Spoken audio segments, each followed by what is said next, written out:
හරි. දැන් වෙනකොට ඔයාට බජට් එකක් හදන්නත් දන්නවා. ඒ වෙනුවෙන් වියදම් කරන්නත් තේරෙනවා.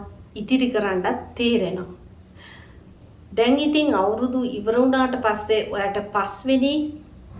ඉතින් අවුරුදු ඉවර වුණාට පස්සේ ඔයාට පස්වෙනි පියවරට යන්න සිද්ධ වෙනවා. ඒ කියන්නේ අවුරුදු පසු ආර්ථික සැලැස්මක් හදාගන්න සිද්ධ වෙනවා. ඒ කියන්නේ දැන් වෙනකොට ඔයාට දැන් ඉතින් අවුරුදු ඉවර වෙලා ඔයාට පස්වෙනි පියවරට යන්න සිද්ධ වෙනවා. ඔයාට පසු අවුරුදු ආර්ථික සැලැස්මක් හදාගන්න වෙනවා. හරි. දැන් ඉතින් අවුරුදු ඉවර වෙලා ඔයාට පස්වෙනි පියවරට යන්න සිද්ධ වෙනවා.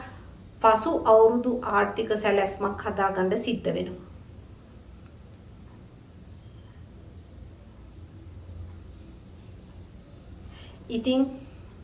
ඉතින් මේකේ කොටස් තුනක්ම ගමුකෝ.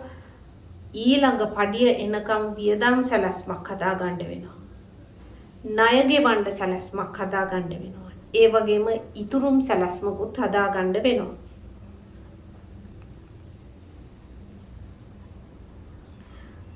ඉතින් මේ පසු අවුරුදු සැලැස්මත් අපි කොටස් තුනකට බෙදමු. මෙතනින් ඔයා ඊගාව පඩිය එනකම් වියදම් සැලැස්මක් හදාගන්න වෙනවා. ණය ගෙවන්න සැලැස්මක් හදාගන්නත් වෙනවා. ඒ වගේම ඉතුරුම් සැලැස්මකුත් හදාගන්න සිද්ධ වෙනවා.